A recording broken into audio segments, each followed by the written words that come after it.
ಪ್ರೀತಿಯ ದ್ವಿತೀಯ PUC ವಿದ್ಯಾರ್ಥಿಗಳೇ ಎಲ್ಲರಿಗೂ ಕೂಡ ಮತ್ತೊಮ್ಮೆ ನಮ್ಮ ಯೂಟ್ಯೂಬ್ ಚಾನೆಲ್ಗೆ ಸ್ವಾಗತ. ಇನ್ನೊಂದು ಇನ್ಫಾರ್ಮೇಟಿವ್ ವಿಡಿಯೋನ ತೆಗೆದುಕೊಂಡು ಬಂದಿದ್ದೇನೆ. ಸಂಪೂರ್ಣವಾಗಿ ಈ ವಿಡಿಯೋವನ್ನು ನೋಡಿ, ಯಾಕಂದರೆ ನಾಳೆ ಎಲ್ಲರೂ ಕೂಡ ನಿಮ್ಮ ಮಾರ್ಕ್ಸ್ ಕಾರ್ಡನ್ನು ಡೌನ್ಲೋಡ್ ಮಾಡ್ಕೊತೀರಾ, ಅಂದರೆ ನಿಮ್ಮ ರಿಸಲ್ಟನ್ನು ವಾಚ್ ಮಾಡ್ತಾ ಇದ್ದೀರಾ, ಹೌದಲ್ವಾ? ವೇಟಿಂಗ್ ಲೀಸ್ಟಲ್ಲಿದ್ದೀರಾ ತಾವುಗಳು. ನಾಳೆ ರಿಸಲ್ಟನ್ನು ನೋಡಿದ ತಕ್ಷಣ ಕೆಲವೊಬ್ಬರಿಗೆ ಡೌಟ್ ಸ್ಟಾರ್ಟ್ ಆಗುತ್ತೆ, ಯಾಕಂದರೆ ನಿಮ್ಮ ಆ ಒಂದು ಮಾರ್ಕ್ ಶೀಟಲ್ಲಿ, ನಿಮ್ಮ ಆ ಒಂದು ರಿಸಲ್ಟ್ ಶೀಟಲ್ಲಿ ಈ ರೀತಿಯಾಗಿ P ಅಂತ ಇರುತ್ತೆ, ಈ ರೀತಿಯಾಗಿ NC ಅಂತ ಬರುತ್ತೆ, ಈ ರೀತಿಯಾಗಿ X ಅಂತ ಇರುತ್ತೆ. ಇದರ ಅರ್ಥವೇನು ಅಂತ ಗೊತ್ತಾಗಬೇಕು. ಇವೆಲ್ಲ ಪ್ರಾಬ್ಲಮ್ಮು ಉಂಟಾಗುವಂಥದ್ದು ನಮ್ಮ ಆ್ಯಾವ್ರೇಜ್ ವಿದ್ಯಾರ್ಥಿಗಳಿಗೂ ಹಾಗೂ ನಮ್ಮ ಫೇಲ್ಯೂರ್ ಕ್ಯಾಂಡಿಡೇಟ್ಸ್ಗಳಿಗೂ ಹಾಗೂ ಬಹಳ ಆಬ್ಸೆಂಟೀಸ್ಗಳಿಗೂ. ಎ ಅಂತಲೂ ಬರುತ್ತೆ, ಅದನ್ನು ಮರ್ತುಬಿಟ್ಟೆ ನಾನು, ಆಯಿತಾ? ಎ ಅಂತಲೂ ಬರುತ್ತೆ ಅಥವಾ AB ಅಂತ ಅನ್ನೋದ್ರೂ ಇರುತ್ತೆ. ಹಾಗಿದ್ರೆ ಇವೆಲ್ಲ ಏನು ಅಂತ ನಾವು ಸಂಪೂರ್ಣವಾಗಿ ಸ್ವಲ್ಪ ತಿಳ್ಕೊಂಬಿಡೋಣ. ಹಾಗೂ ರಿಸಲ್ಟ್ ನೋಡುವಾಗ ನಮಗೆ ಡೇಟ್ ಆಫ್ ಬರ್ತ್ ಬೇಕೋ, ಅಥವಾ ಕಾಲೇಜ್ ಹೆಸರು ಬೇಕೋ, ಅಥವಾ ನಮ್ಮ ಹೆಸರು ಬೇಕೋ, ಅಥವಾ ಯಾರು ಎಕ್ಸಾಮ್ ಬರೆದಿದ್ದಾರೋ ಅವರು ಏನೆಲ್ಲ ಜಾತಕ ಬೇಕು ರಿಸಲ್ಟನ್ನು ನೋಡಲಿಕ್ಕೆ ಅಂತ ಈ ಒಂದು ವಿಡಿಯೋ ಮಾಡ್ತಾಯಿದ್ದೀನಿ. ಬನ್ನಿ ವಿದ್ಯಾರ್ಥಿಗಳೇ, ಆಯಿತಾ? ನಾಳೆ ರಿಸಲ್ಟ್ ಇದೆ. ಆಲ್ ದ ಬೆಸ್ಟ್ ಎಲ್ಲರಿಗೂ ಕೂಡ. ರಿಸಲ್ಟ್ ಅಂದಮೇಲೆ ನಾನು ನಿಮಗೆ ಅವತ್ತಿನಿಂದನೂ ಹೇಳ್ತಾಯಿದ್ದೀನಿ, ಫೇಲೂರು ಇರ್ತಾರೆ, ಪಾಸ್ ಆಗೋರು ಇರ್ತಾರೆ, ರ್ಯಾಂಕ್ ಬರೋರು ಇರ್ತಾರೆ, ಸ್ಟೇಟ್ ಲೆವೆಲ್ ರ್ಯಾಂಕ್ ಬರೋರು ಕೂಡ ಇರ್ತಾರೆ.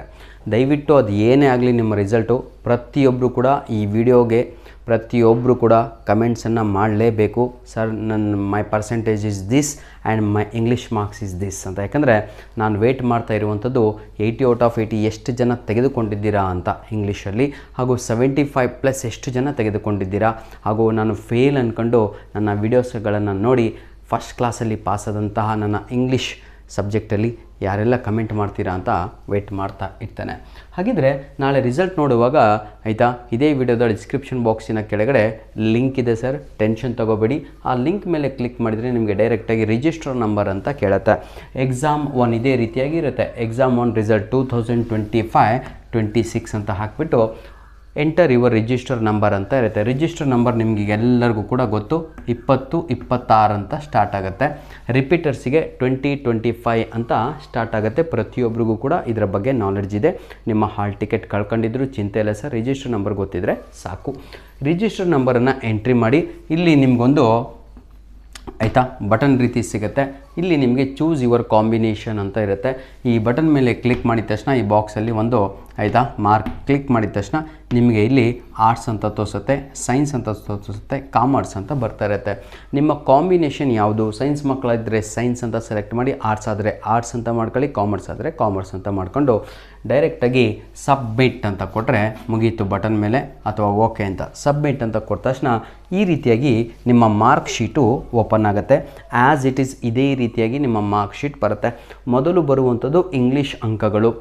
ಈಗ ನಾನು ಇಮ್ಯಾಜಿನ್ ಯುವರ್ ಸೆಲ್ಫ್, ಈಗ ನಾನು ಯಾರೋ ನನ್ನ ವಿದ್ಯಾರ್ಥಿಯ ಅಥವಾ ನನ್ನ ಸಬ್ಸ್ಕ್ರೈಬರಿನ, ಆಯಿತಾ, ಒಂದು ರೋಲ್ ನಂಬರನ್ನು ಕಳಿಸ್ಕೊಟ್ಟಿದ್ದಾರೆ ಅವರು, ಅಂದರೆ ರಿಜಿಸ್ಟರ್ ನಂಬರನ್ನು ನಾನೇ ಈಗ ಡೌನ್ಲೋಡ್ ಮಾಡ್ತಾಯಿದ್ದೀನಿ ಅಂದ್ಕೊಳ್ಳಿ. ಈ ರೀತಿಯಾಗಿ ಬಂದಿದೆ.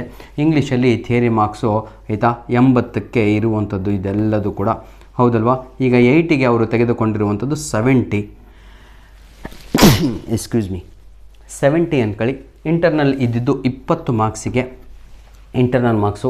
ಇಂಟರ್ನಲ್ ಅವರಿಗೆ ಒಂದು 18 ಕೊಟ್ಟಿದ್ದರು ಅಂದ್ಕೊಳ್ಳಿ. ಈಗ ಟೋಟಲ್ ಮಾರ್ಕ್ಸು ಇಲ್ಲಿ 78 ಅಂತ ಬರುತ್ತೆ, ಹೌದಾ? 88 ಅಂತ ಬರುತ್ತೆ. ಈ 88 ಅಂತ ಬಂದಿದೆ. ಹಾಗಾಗಿ ಇಲ್ಲಿ P ಅಂತ ಇದೆ. ಇಲ್ಲಿ ಡಿಸ್ಟಿಂಕ್ಷನ್ನು ಅಥವಾ ರ್ಯಾಂಕು ಅಂತ ಏನೂ ಬರೆಯಲ್ಲ. P ಅಂತ ಹೇಳಿದರೆ ಏನು ಅಂದರೆ ಪಾಸ್ ಆಗಿದೆ ಮಗು ಅಂತ. ಕ್ಲಿಯರ್? 35 ತಗೊಂಡವನಿಗೂ P ಅಂತಲೇ ಬರೋದು. ಎಕ್ಸಾಂಪಲ್, ಈಗ ಹಿಂದಿ ಅಂದ್ಕೊಳ್ಳಿ, ಆಯಿತಾ?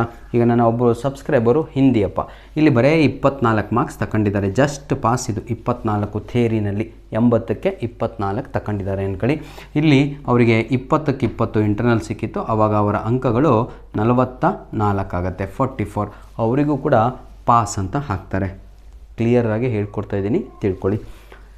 ಇಲ್ಲಿ ಫಿಸಿಕ್ಸು, ಕೆಮಿಸ್ಟ್ರಿ, ಮ್ಯಾಥ್ಸು, ಬಯೋ ಅಥವಾ CS ಬರ್ತಿದ್ದೀನಿ. ಸೈನ್ಸ್ ಮಕ್ಕಳಿಗೆ ಈ ರೀತಿ ಇರಲ್ಲ, ಯಾವುದಾದ್ರೂ ಒಂದಿರುತ್ತೆ. ನೀವು ಇಲ್ಲಿ ಸೆಲೆಕ್ಟ್ ಮಾಡಿರ್ತೀರಲ್ವ, ಆರ್ಟ್ಸ್ ಅಂತ ಸೆಲೆಕ್ಟ್ ಮಾಡಿದರೆ ಈ ಲೈನ್ ಅಷ್ಟೇ ಇರುತ್ತೆ. ಸೈನ್ಸ್ ಅಂತ ಮಾಡ್ಕೊಂಡ್ರೆ ಇದು ಹೀಗೆ ಬರ್ದಿರುತ್ತೆ, ಫಿಸಿಕ್ಸು, ಕೆಮಿಸ್ಟ್ರಿ, ಮ್ಯಾಥ್ಸು, ಬಯಾಲಜಿ ಅಂತ ಇರುತ್ತೆ. ಕಂಪ್ಯೂಟರ್ ಯಾರು ನಮ್ಮ ಕಾಮರ್ಸ್ ವಿದ್ಯಾರ್ಥಿಗಳಿಗೆ economics, accountancy, business studies, CS ಈ ರೀತಿಯಾಗಿರುತ್ತೆ. ಈಗ ನಾವು ಇದನ್ನು ನೋಡ್ತಾ ಹೋಗೋಣ. ಥಿಯರಿ 80 ಮಾರ್ಕ್ಸ್ ಇರುವಂತಹ ಪೇಪರು, ಆಯಿತಾ? ಇಲ್ಲಿ ಮಗು ಏನಾಗಿದೆ ಅಂದರೆ, ಇಮ್ಯಾಜಿನ್ ಯುವರ್ ಸೆಲ್ಫ್, ಆಯಿತಾ, 22 ಅಂಕಗಳನ್ನು ತೆಗೆದುಕೊಂಡಿದೆ. 22 ಎಷ್ಟಕ್ಕೆ? 80ಗೆ. ಯಾವುದು ಹಿಸ್ಟ್ರಿ ಆಗಿರ್ಬೋದು, ಎಕನಾಮಿಕ್ಸ್ ಆಗಿರ್ಬೋದು. ಇಲ್ಲಿ 20ಕ್ಕೆ 20 ಇಂಟರ್ನಲ್ ಕೊಟ್ಟಿದ್ದಾರೆ. ಇಲ್ಲಿ 42 ಆಗುತ್ತಲ್ವಾ, 20 + 22 42 ಆಗುತ್ತೆ. ಇಲ್ಲಿ NC ಅಂತ ಬಂದಿರುತ್ತೆ. NC ಅಂದರೆ ಏನು ಗೊತ್ತಾ? ನಾಟ್ ಕಂಪ್ಲೀಟೆಡ್, ಮಗು ಫೇಲ್ ಆಗಿದೆ. ಎಲ್ಲಿ? ಇಲ್ಲಿ. ನಾನು ನಿಮ್ಗೆ ಅವತ್ತಿನಿಂದನೂ ಹೇಳ್ತಾ ಇದ್ದೀನಿ ನೋಡಿ, 42 ಬಂದರೂ ಕೂಡ ಫೇಲ್ ಇಲ್ಲೇ. ಯಾಕೆ ಅಂತ ಹೇಳಿದರೆ ಇಲ್ಲಿ ಮಗು 24 ಕಂಪಲ್ಸರಿಯಾಗಿ ಥಿಯರಿ ಮಾರ್ಕ್ಸಲ್ಲಿ ತೆಗಿಬೇಕಿತ್ತು. ಇನ್ನೊಂದು ಎಕ್ಸಾಂಪಲನ್ನು ಕೊಡ್ತೀನಿ ಮಕ್ಕಳೇ. ಈಗ ನೋಡಿ ಆಯಿತಾ, ಈಗ ಯಾವುದು ಅಕೌಂಟೆನ್ಸಿ ಇದೆ, ಈ ಕಡೆ ಎಕನಾಮಿಕ್ಸ್ ಇದೆ. ಹಾಗಿದ್ದರೆ ಇಲ್ಲಿ ಮಗು ಏನಾಗಿದೆ, ಈಗ ಏನಂತೀರ ತಗೊಳ್ಳು, 20 ತಗೊಂಡಿದೆ ನೋಡ್ಕೊಳ್ಳಿ, 24 ತಗೊಂಡಿದೆ. ಇಂಟರ್ನಲ್ ಬರೇ 6 ಮಾರ್ಕ್ಸ್ ಕೊಟ್ಟಿದ್ದರು. ಆವಾಗ ಇಲ್ಲಿ 30 ಆಗಿದೆ. ಎಷ್ಟಾಗಿದೆ ಸರ್? 30 ಮಾರ್ಕ್ಸ್ ಆಗಿದೆ. ನೋಡ್ಕೊಳ್ಳಿ, 24 ಥಿಯರಿ ಮಾರ್ಕ್ಸಲ್ಲಿ ಪಾಸ್ ಆಗಿದೆ ಮಗು. ಬರೇ 6 ಮಾರ್ಕ್ಸ್ ಕೊಟ್ಟಿದ್ದರು ಅದರಲ್ಲಿ ಇಂಟರ್ನಲ್ನಲ್ಲಿ. ಈಗ 30 ಆಗಿದೆ. ಇಲ್ಲಿ ಎಕ್ಸ್ ಅಂತ ಇದೆ. ಎಕ್ಸ್ ಅಂದರೆ ಏನು ಗೊತ್ತಾ? ಎಕ್ಸ್ ಅಂತ ಯಾವಾಗ ಬರುತ್ತೆ ಅಂದರೆ ಓವರಾಲ್ ಆ್ಯಾವ್ರೇಜ್ ಮಾಡಿದಾಗ ಮಗುಗೆ 198 ಅಂಕಗಳು ಬಂದಿರಬೇಕು. ಅಂದರೆ 33% ಓವರಾಲ್ ಪರ್ಸೆಂಟೇಜಲ್ಲಿ ಕ್ರಾಸ್ ಆದಾಗ ಮಗು ಟೋಟಲ್ ಮಾಡ್ತಾರೆ. ಈಗ ನಿಮ್ಮದು ಟೋಟಲು ಒಂದು 200 ಆಗಿರುತ್ತೆ. ಈಗ ಅಂದ್ಕೊಳ್ಳಿ, ಇಮ್ಯಾಜಿನ್ ಇದಿಷ್ಟು ಟೋಟಲ್ ಮಾಡಿದಾಗ ಇಲ್ಲಿ ಜಾಸ್ತಿ ಮಾರ್ಕ್ಸ್ ಇತ್ತು, ಇಲ್ಲಿ ಕಡಿಮೆ ಆಯಿತು. ಇದನ್ನು ನಾವು ಎಕ್ಸೆಂಪ್ಟೆಡ್ ಅಂತ ಕರಿತೀವಿ. ಅಂದರೆ ಮಗುವನ್ನು ಪಾಸ್ ಅಂತ ಕನ್ಸಿಡರ್ಡ್ ಮಾಡಲಾಗಿದೆ ಅಂತ. ಕ್ಲಿಯರ್? ಈ ಸಬ್ಜೆಕ್ಟಲ್ಲಿ ಅಂದರೆ ಒಂದು ಕಡೆ NC ಅಂತ ಬಿದ್ದಿದೆ ಅಂದರೆ ಈ ಸಬ್ಜೆಕ್ಟು ಫೇಲು. ಇದು ತಲೆಯಲ್ಲಿ ಇಟ್ಕೊಳ್ಳಿ. ಹೀಗಂದರೆ ಅರ್ಥ ಏನು ಅಂತ ನಾನು ನಿಮಗೆ ತಿಳಿಸ್ತಾ ಇರೋದು. ಒಂದೇ ಕ್ವಶನ್ ಪೇಪರಲ್ಲಿ ಈ ರೀತಿಯಾಗಿ ಎಲ್ಲವೂ ಕೂಡ ಇರಲ್ಲ ಆಯಿತಾ. ನೋಡಿ, NC ಅಂತ ಬಿದ್ದಿದೆ ಅಂದರೆ ಯಾವುದೇ ಕಾರಣಕ್ಕೂ ಎಕ್ಸ್ ಅಂತ ಬರೆಯಲ್ಲ. ಇಲ್ಲೂ ಕೂಡ NC ಅಂತ ಹಾಕಿ ಕೈ ಬಿಡ್ತಾರೆ. ಯಾಕೆ ಬಿಡ್ತಾರೆ ಅಂದರೆ ಇಲ್ಲೂ ಕೂಡ ಫೇಲ್ ಆಗಿದೆ ಮಗು, ಇಲ್ಲೂ ಕೂಡ ಫೇಲ್ ಆಗಿದೆ ಅಂತ ಇದರರ್ಥ. NC ಅಂತ ಒಂದು ಕಡೆ ಬಿತ್ತು ಅಂದರೆ ಕ್ವಶನ್ ಪೇಪರಲ್ಲಿ, ಬೇರೆ ಕಡೆ ಎಲ್ಲೂ ಕೂಡ ನಿಮಗೆ ಎಕ್ಸ್ ಅಂತ ಇರಲ್ಲ. ಎಕ್ಸ್ ಅಂತ ಬರಬೇಕು, ಬಂದಿದೆ ಅಂದರೆ ಮಗುಗೆ 5 ಸಬ್ಜೆಕ್ಟಲ್ಲೂ ಪಿ ಅಂತ ಹಾಕಿಬಿಟ್ಟು ಕರೆಕ್ಟಾಗಿ ಒಂದು ಯಾವುದೋ ಸಬ್ಜೆಕ್ಟಲ್ಲಿ ಹಿಂಗೆ ಹಾಕಿದ್ದಾರೆ ಅಂದರೆ ಮಗು ಪಾಸ್ ಆಗಿದೆ ಅಂತ ಅರ್ಥ. ಇದನ್ನು ಮುಂದೂಡಲಾಗಿದೆ, ಮಗುಗೆ ಪಾಸ್ ಮಾಡಲಾಗಿದೆ ಅಂತ ಅರ್ಥ. ಯಾಕಂದರೆ ಇದಿಷ್ಟು ಪಾಸ್ ಆಗಿದೆ ಮಗು, ಅವನ ಟೋಟಲು 200 ಕ್ರಾಸ್ ಮಾಡಿ ಹೋಗ್ತಾ ಇದೆ. 198 ಬಂದ್ರೇ ಮಗು ಪಾಸ್ ಅಂತ. ಆದರೆ 198 ಬಂದರೂ ಕೂಡ ಬಹಳ ಜನ ಫೇಲ್ ಆಗಿದ್ದಾರೆ. ಎಕ್ಸಾಂಪಲ್, ಈಗ ಇಮ್ಯಾಜಿನ್ ಯುವರ್ ಸೆಲ್ಫ್, ಎಲ್ಲ ಸಬ್ಜೆಕ್ಟಲ್ಲೂ ಈಗ ಮಗು 80ಕ್ಕೆ 80 ತೆಗೆದು ಯಾವುದೋ ಒಂದು ಸಬ್ಜೆಕ್ಟಲ್ಲಿ ಬರೀ ಒಂದು 10 ಅಂಕಗಳನ್ನು ಮ್ಯಾಥಮೆಟಿಕ್ಸಲ್ಲಿ ಮಗು ತೆಗೆದಿದೆ ಅಂದ್ಕೊಳ್ಳಿ. ಈಗ ಎಲ್ಲ ಸಬ್ಜೆಕ್ಟಲ್ಲೂ ಪಾಸ್ ಅಂತ ಹಾಕಿ ಇಲ್ಲಿ ಏನಂತ ಹಾಕ್ತಾರೆ ಅಂದರೆ NC ಅಂತ ಹಾಕ್ತಾರೆ. NC ಅಂತ ನೋಡಿ, ಎಲ್ಲ ಸಬ್ಜೆಕ್ಟಲ್ಲೂ ಮಗು ಪಾಸಾಗಿದೆ.